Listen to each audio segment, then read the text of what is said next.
The cargo vessel Distant Hope drifted through the cold darkness of the Krull Nebula. Captain Marcus Chun stood at the observation window, watching the blue mist swirl around the ship like frozen ghosts. His crew of 43 humans and 12 alien species worked together in the lower decks, unaware of what was coming for them. The Krull Nebula was known throughout the galaxy as a dangerous place. Ships disappeared here. Entire fleets vanished without sending a single distress signal. The Galactic Council had marked this sector as forbidden space, but the Distant Hope had no choice. Their jump drive had failed, and the nebula was their only path home. First Officer Yara Singh checked the sensors for the 100th time. The readings made no sense. There was something out there in the blue mist, something that moved with purpose. She called the captain over with a worried expression on her face. Marcus looked at the sensor data and felt a cold feeling spread through his chest. The object was massive, bigger than their ship by at least 10 times. It was following them, matching their speed perfectly. No matter how they changed course, it stayed behind them like a shadow that refused to leave. The Valaxian crew member named Kroth entered the bridge with wide eyes. His purple skin had turned pale, and his hands were shaking. He had heard stories about this place from his elders. Stories about a creature that lived in the nebula. Stories about the blue siren? Marcus demanded to know everything. Kroth explained that the blue siren was an ancient being, older than most civilizations in the galaxy. It fed on the minds of intelligent creatures. It sang a song that no species could resist. When it sang, people walked into the cold void of space willingly, happily, smiling as they died. The bridge crew exchanged nervous glances. They had heard legends of psychic predators before, but nothing like this. Yara asked how they could fight something that attacked the mind. Kroth shook his head sadly. There was no fighting the blue siren. Every species that encountered it had fallen victim to its song. The Valaxians, the Korath, the mighty Draxan warriors. All of them had walked into death with joy in their hearts. Marcus refused to accept this. He ordered the ship to maximum speed, pushing the engines beyond their safe limits. The Distant Hope groaned under the strain, but she held together. For 3 hours, they ran through the blue mist, hoping to escape. Then the song began. It started as a whisper, a soft melody that seemed to come from everywhere and nowhere. The alien crew members stopped what they were doing. Their eyes became empty, and strange smiles spread across their faces. Kroth stood up from his station and started walking toward the airlock. He was not alone. Every non-human on the ship was moving in the same direction. Marcus grabbed Kroth and shook him hard. The Valaxian looked at him with pure happiness in his eyes. He said the song was beautiful. He said he needed to go to it.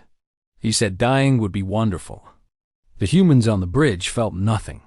They heard a faint sound, like wind blowing through distant mountains, but it did not control them. It did not make them want to die. Yara realized something incredible. The song did not work on humans.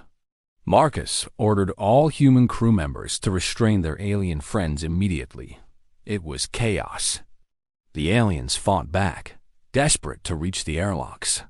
They begged and cried and screamed that they needed to answer the song. Some of them became violent, attacking the humans who tried to save them. Engineer Tom Bradley locked down the airlock systems with emergency codes. 3 Korath warriors beat against the sealed doors, crying tears of joy as they tried to break through. A Draxan scientist named Vex scratched at the hull with her claws, trying to tear open a hole to the vacuum outside. The song grew louder. The blue siren was getting closer. Marcus knew they could not keep the aliens restrained forever. There were 43 humans and 12 aliens, but some of the aliens were 3 times stronger than any human. The Korath warriors had already broken through 2 sets of restraints. It was only a matter of time before they reached an airlock. Yara came up with a desperate plan. The ship had emergency cryopods for medical emergencies. If they could get the aliens into frozen sleep, the cold would slow their brain activity.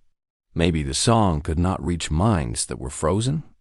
The humans split into teams. Each team was responsible for one alien crew member. They fought their friends through the corridors, dodging claws and fists and tentacles. Tom Bradley took a broken arm from a Korath punch. A young pilot named Sarah Kim got 3 deep cuts across her face from Vex's claws. But they did not stop. One by one, they forced their alien friends into the cryopods. The aliens screamed as the cold took them, reaching toward the song until the very last moment. Croth's final words before he froze were a thank you. Some small part of him had understood what the humans were doing. Some small part of him was grateful. With all the aliens in cryo-sleep, Marcus turned to face the real problem. The blue Siren was right outside the ship now. Through the observation window, they could see it clearly for the first time. It was beautiful and terrible. A creature of pure blue light, shaped like a massive jellyfish with 1,000 flowing tentacles. Each tentacle ended in what looked like a human face, but the faces were wrong. The eyes were too big, the mouths too wide, and all of them were singing. The song changed. It became louder, more powerful. The blue Siren had noticed that some of its prey was not responding. It was confused. It was hungry. It would not let them escape. Marcus felt the first touch of the song in his mind. It was not controlling him, but he could feel it trying. It was like someone knocking on a door that would not open. The creature was trying harder now, pouring more power into its psychic attack. Yara gasped and grabbed her head. She could feel it too. The song was finding cracks in their mental defenses. Maybe humans were not completely immune. Maybe they were just more resistant than other species. Eventually, the blue Siren might break through. Tom Bradley ran to engineering and found what he was looking for: the emergency cooling system. It was designed to prevent the reactor from melting down, but it could also flood the ship with freezing cold air. He had an idea, a crazy, dangerous idea. He explained over the intercom. Cold slowed brain activity. That was why the cryopods worked on the aliens. If they made themselves cold enough, maybe their minds would be too slow for the song to control. The problem was that too much cold would kill them. Marcus made the decision. They would lower the temperature to just above deadly. Every human put on as many clothes as they could find. They wrapped themselves in blankets and thermal sheets. Then Tom activated the cooling system. The temperature dropped fast.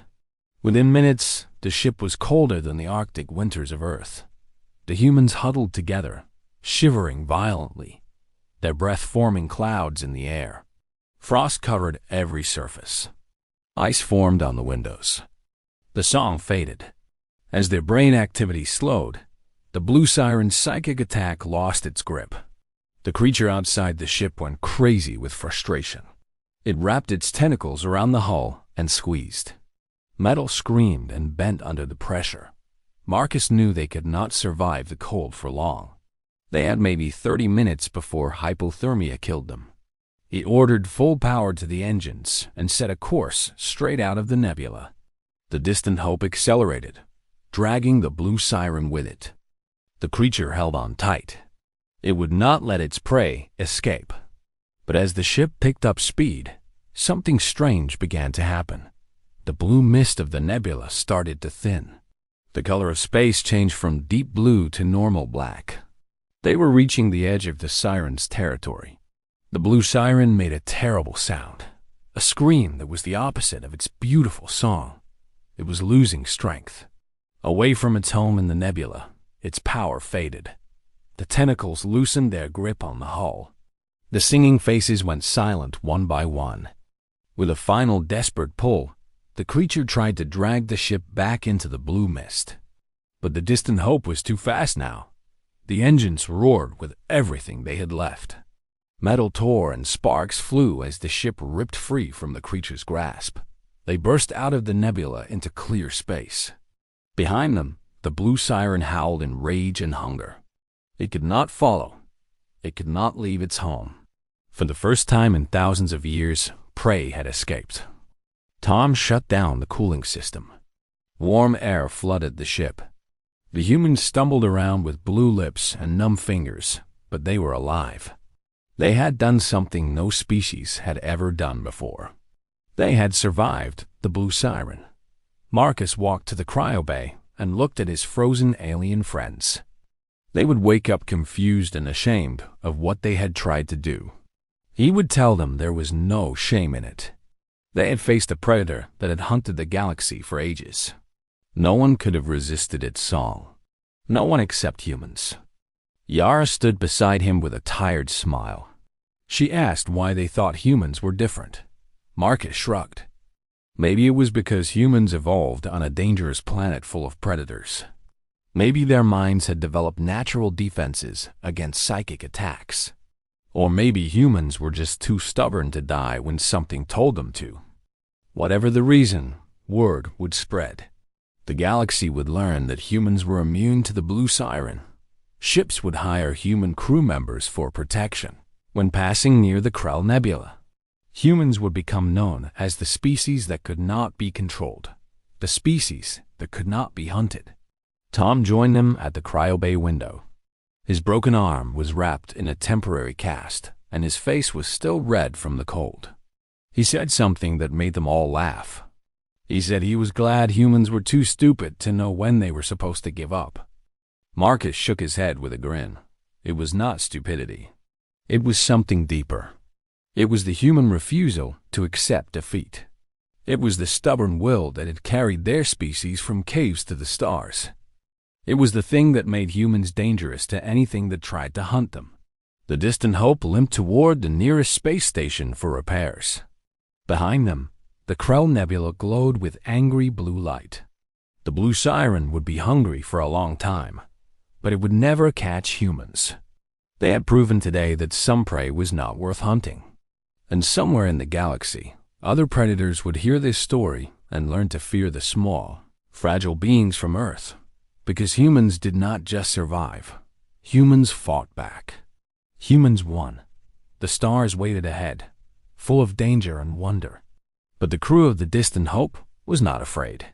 They had faced the worst the galaxy could offer and walked away with their lives. Whatever came next, they would face it the same way. Together. Stubborn. Human.